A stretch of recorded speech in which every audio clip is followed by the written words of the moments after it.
On a beautiful tropical island, a few chosen prisoners of the state are sent to Spiderhead, a state-of-the-art penitentiary.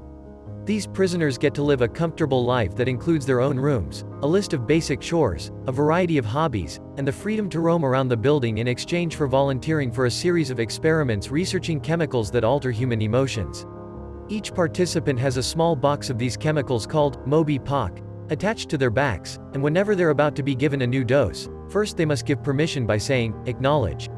All tests are overseen by genius leader Steve Abnesti and his assistant Mark.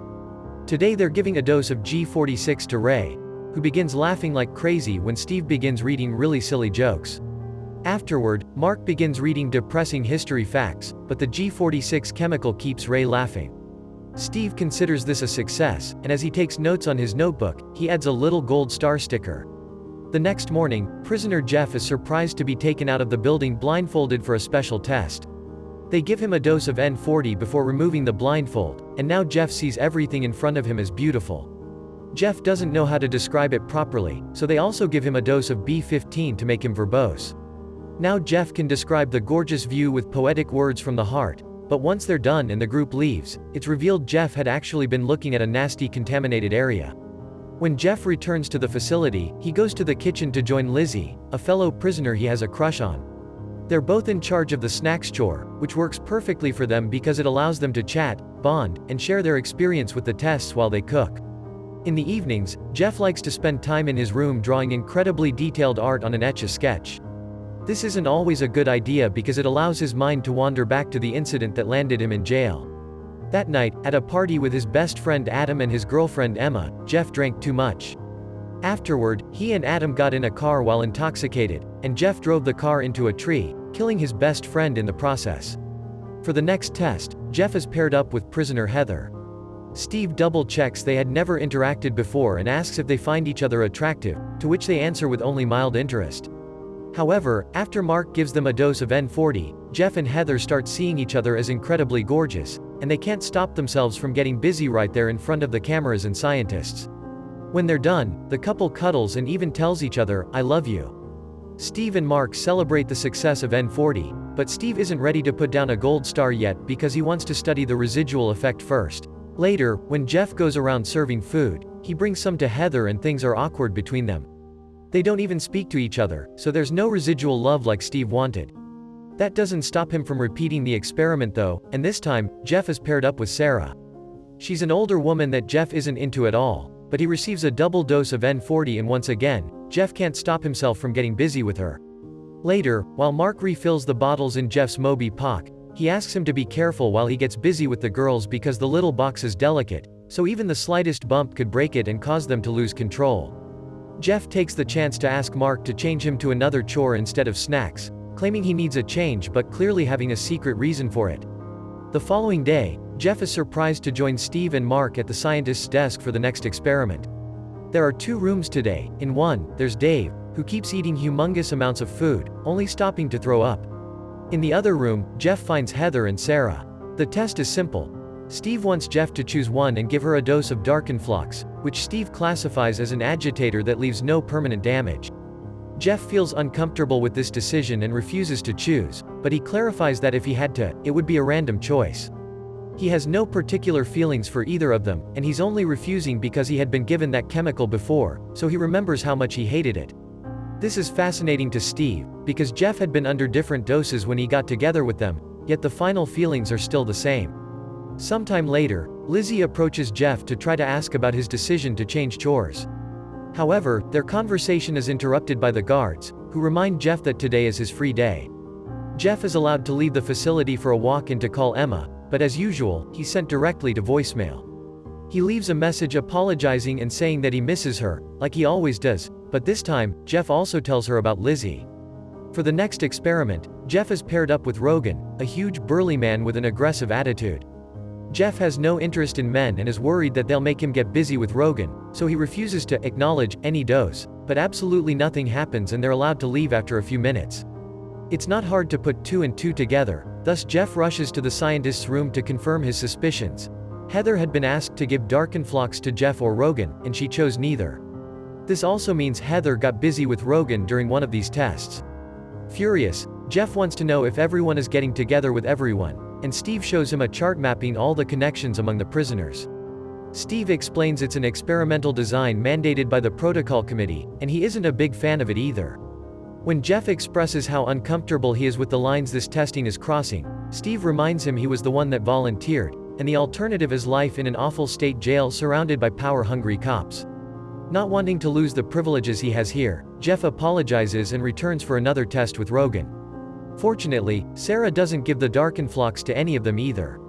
After the test is done, Steve thinks they'll be ready to give it a gold star soon, but Mark is starting to feel uncomfortable with it as well. Steve reminds him this is necessary work in order to make the world a better place, and Mark leaves for his weekend out in a better mood. Later in the evening, Steve gives himself a dose of N42. The prisoners don't know this, but he has a Moby Pock on his back as well.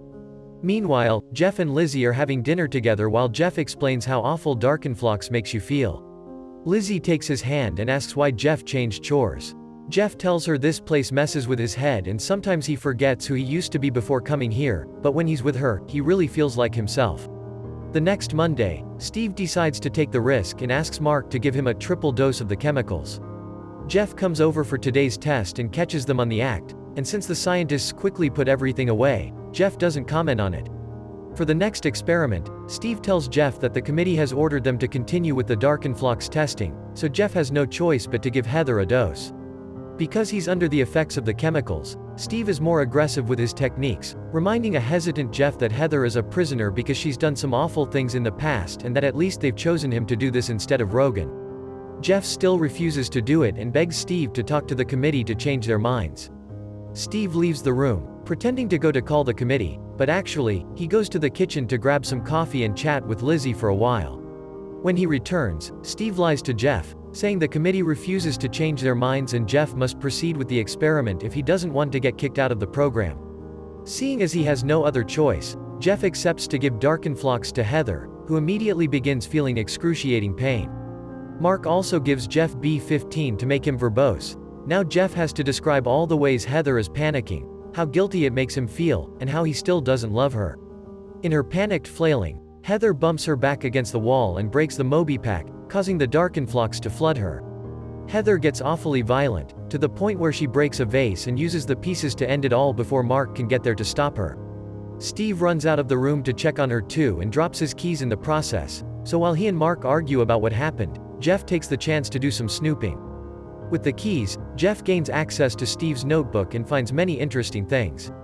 First, there's a chemical formula called OBDX on a piece of paper with the Amnesty Pharmaceuticals logo at the top. This means there is no committee, Steve is the owner and boss of a private operation. Next, Jeff finds a bingo card full covered with gold stars except for two numbers, 6 and 40. By peeking under the stars, he realizes the numbers match all the different chemicals they've been testing. N40 doesn't have a star yet because it hasn't achieved true love, and B6 is what Mark refills in everyone's Moby Packs. Before he can look any further into it, Jeff notices Steve is coming back and puts everything away, throwing the keys back on the floor not to be discovered. Later, Mark asks Steve to report this, but Steve refuses. Reporting the incident will only get them shut down, and they already crossed the line a long time ago, which means it's too late to give up. Afterward, Steve goes to see Jeff, but not even the most prepared speech can make him feel better, so Steve goes for another tactic by sharing the chemical they had tested on Ray. Both men enter a laughing fit they can't get out of, not even when Steve suddenly shares he was abandoned by his father as a child. Jeff wonders why Steve never leaves the facility like Mark does, and Steve answers he can't because this project is his one true love. The next experiment is for Lizzie, who is given a chemical that makes her extremely phobic and she panics at the sight of a mere stapler. Afterward, she shares her trauma and shame with Jeff. He understands that shame, and confesses that's the real reason he asked to change chores. Lizzie doesn't understand why they keep saying yes just for a few luxuries, so Jeff explains he thinks he deserves it and tells her the whole story of the incident. That night many months ago, Jeff's drunk driving not only killed Adam, it killed Emma as well. Since then, he's been consumed by guilt. Lizzie comforts Jeff and the pair finally kisses. Later, Jeff finds them having a snack together in the kitchen and a plan begins forming in his head. When he looks at the security footage and sees Jeff has been sketching Lizzie, Steve confirms he's on the right track and goes to bed after dosing himself with N40 again. The next day, Steve calls Jeff over for one more test. He has to give Darkenflox to Lizzie. Jeff refuses and Steve allows him to leave without doing anything for now. As soon as Jeff is gone, Steve orders Mark to double his dose of B6. However, when Mark arrives at the room, Jeff confronts him with the truth. He knows there's no committee and B6 isn't a placebo. Whatever it is, that's the only chemical Steve truly cares about. Mark explains he wanted to work with a real genius and he had been promised to change the world, but he's started to get regrets now too. Jeff notices this and together they make a plan before Mark leaves for the weekend. The following Monday, it's only Steve and Jeff in the testing room because Mark's sick at home. Jeff is given the control to dose Lizzie with Darkenflox, but he still refuses to do it, which makes Steve furious. Unable to understand how these two could love each other after a few months locked inside a facility, Steve tries to change Jeff's mind by ordering Lizzie to confess her crime. She forgot her daughter in her car and the baby died. Lizzie breaks down in tears, asking Jeff for the chemicals, and Jeff presses the screen of the control. However, it's Steve the one that starts laughing. Mark lied about being sick and changed the programming so the control could dose Steve. He also put extra doses of B6 in Steve's Moby Pock. Jeff puts Steve through the fear chemical before giving him Darkenflox. As Steve thrashes in pain, Jeff explains Mark is coming with the police and that he knows what the real experiment is. B6 is a compliance chemical, designed to make people do whatever you want. OBDX stands for obedience, an obvious pun on obedience. Even while in pain, Steve thinks B6 could be used for the greater good. The only reason why testing hasn't been completed yet is that obedience hasn't been absolute, meaning it still hasn't been able to overpower the subject's deepest feelings. Steve also confesses both Jeff and Lizzie had already finished their sentence days ago and never told them. Angry, Jeff pushes Steve's head on the table and forces him to use his fingerprint on the control to open the front door, that way he can escape and tell the world about Heather's death. On his way out, Jeff notices Steve taking out a knife and orders him to give it to him. However, Steve is able to ignore that direct order even while on the effects of the extra B6 dose. The chemical isn't strong enough to overpower real feelings, and like Steve told Jeff the other day, this project is his one true love, so he'll defend it with his life. Steve hits Jeff and steals the control to give Lizzie 4 doses of Darkenflox, which immediately makes her go crazy. Jeff attacks Steve, making him drop and break the control in the ensuing fight, but by pushing him against the wall he also breaks Steve's Moby Pock. The sudden rush of chemicals weakens Steve, giving Jeff the chance to push him away, steal the keys and run to check on Lizzie. Fortunately, it isn't too late. Jeff helps her to breathe again, and he also uses the keys to open her Moby Pock and remove all the chemical bottles. Lizzie apologizes for not confessing her crime before, but Jeff tells her not to worry because he still loves her. The duo gets ready to escape the facility, so Steve makes an announcement. If the other prisoners don't want to lose their privileges, they must stop Jeff and Lizzie.